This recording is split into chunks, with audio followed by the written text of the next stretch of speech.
Right, how's it going everyone? And today is the day for another Tinker's Construct update for Bedrock Edition. So I know this update was meant to release before Stratosphere expansion, but it it came to my attention there were quite a few bugs there, so I had to sort that out first. But now we're back with one of these updates, so I hope you're excited. And yeah, let's just get straight into it. Okay, so a new feature is the pattern chest. So you've probably seen this before. It's mainly placeholder for now because there's no like custom containers. But I've tried and made a work around it where you can store blank patterns up to 27, just like the amount of slots in the chest, and you can fill it up to the top. And if I try adding more to it, okay, there we go. If I try adding more to it, it'll say pattern chest full. You just crouch and right click and you'll get, don't know what happened there, you get the patterns back. But another thing that it does is, if it's not full, you can crouch and right click and you'll get a random, what is that? you crouch and right click and you get a random one out, just to like have a bit of fun with it. And yeah, the way to craft it is pretty much like all the other workstations, but use this chest and a blank pattern. That's how you make it. So the next feature is barricades. So how these work, it's kind of like a fence, you could say. But all you need is 2 logs and you get 4 of them. You can make every single wood type of them. And they change with different texture packs, I think, as well, so that's pretty handy. How the work is, you just place one down, you can interact with it again, and there's 4 different stages to it. And it's quite cool for decoration because you can have all these different weird shapes to them. It kind of looks, it looks nice for a good fence, but the reason why it's good for a fence is because it has a component called unwalkable, which means mobs can't walk on it, so they have to walk around it to get to you. Or you could just literally trap them in like this. So to show you what I mean, I'm just gonna place some barricades here, put a zombie in. I don't know if it sees me or not. If I jump in, it'll start attacking me, but it can't escape. So if I break this, he'll obviously come out. Yeah. So literally you can use this to like trap mobs or anything, so it's pretty handy. Okay, after I nearly died just killing that zombie, let's move on to the next one. Okay, so I've actually updated these 2 swords, mainly to balance them both out and like make it worth picking one or the other. So the broadsword has now sweeping edge, and if you don't know what that means in Java, it means it can literally attack multiple mobs at once in a radius. And this is what I mean. It has a cap of like 5, but it does around like half the damage, then -1. It's less than half the amount of damage it takes on other mobs. But it's handy if you've got a well-damaging sword. As long as you have them in a radius, then you can hit them all. And now for the longsword, I've actually changed how the lunge mechanic functions. So normally it wasn't that good of a mechanic. If you right-clicked, it gives you jump boost and speed for a second. But now, it actually launches you forward, like the Java edition. Also, just a little side note. Stone tools and flint tools have been buffed in durability, just to, again, balance them out.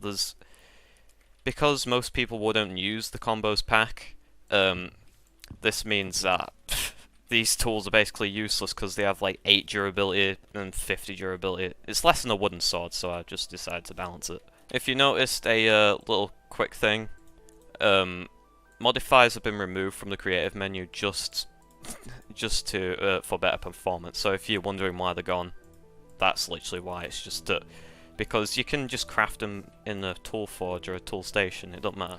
Now let's get on to the 2 new modifiers, which are probably one of 2 of the biggest things in this update. So this one's the beheading, requested by most people because I added a poll on my channel recently, and this was the overwhelming majority. How to get beheading: it's obsidian and an ender pearl. Note that this only works on weapons, and the cleaver gets it automatically, so you don't need to bother about that. And you can also add it on twice, like this, and get beheading 2. If you're using a cleaver, you get beheading 3.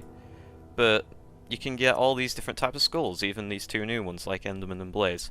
I'll just say that Enderman, awful to get, because they just teleport away, and it only works within a certain radius. So if you're lucky enough, then you could get one.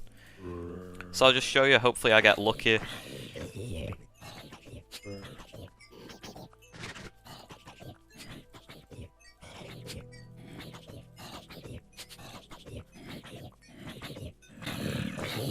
And as you've just seen, upon hit it kills the zombie and it basically cuts its head off and you get the head. So like I've shown, it only works for these 6 mobs currently, but I'm willing to add more. The next modifier is necrotic or lifesteal, which uses a necrotic bone, which I added a few updates ago, and that's obtained from a wither skeleton. If you add it on, you can add it twice, like beheading, but what this does is, if I just let the zombie damage me a bit,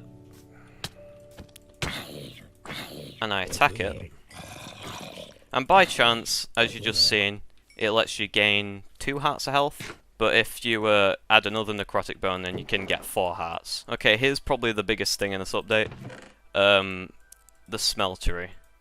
So if you notice, once you update your game, you try to do it as you normally would, and you oh, I can't pour lava into this yet. That's because I've added a multi-block multi-block structure for the Smeltery. And it works basically the same in Java, but a few differences. So, this is how many blocks you require for it. 19 seed bricks, or 19 to 20. Seed tank is recommended. But you just place it in by doing a 3x3 at the bottom, and then surrounding it with these just walls, I guess. I'm just using these as scaffolding. Okay, there we go, and I'll just use this as scaffolding as well. If you place smelter control in the corner, I'll just put a seed tank next to it. It activates, and if you right click on it, it says fuel empty. How to fuel it, you just interact with the lava bucket, and it powers it. And you get a little lava pool in here. I wouldn't recommend jumping in, because here's what happens. Yeah, you end up dying if you stay in there.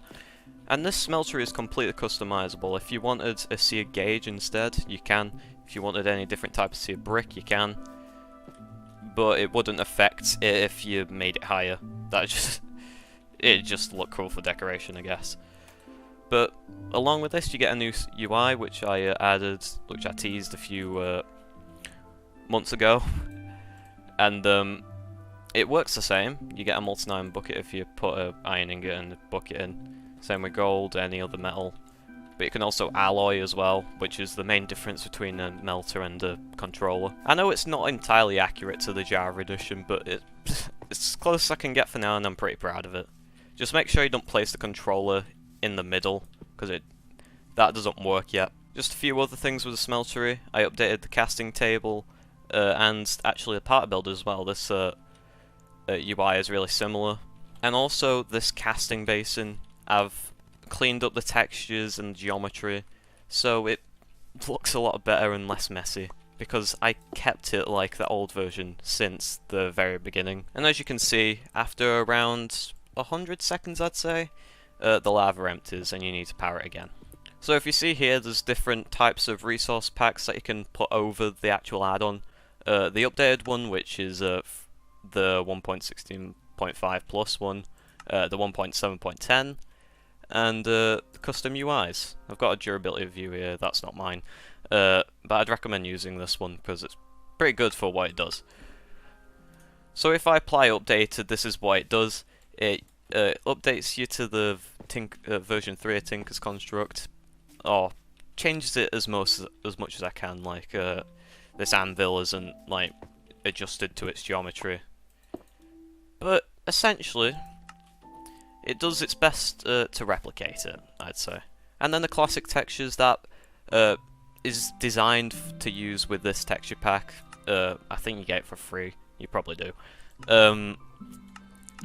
But yeah, like I've tried my best to make it blend in with just the resource pack, but it's better if you add them both, so I'll just show you right now. So yeah, for example, it updates a few things like what the casts look like, what the stencils look like. You can see a few tweaks, like mainly the tool rod. The old wood textures are added, so you can see those textures are a bit sturdier, you could say. And yeah, overall it's just adapted to look more retro, and if you want to relive 1.7.10, you can easily do that.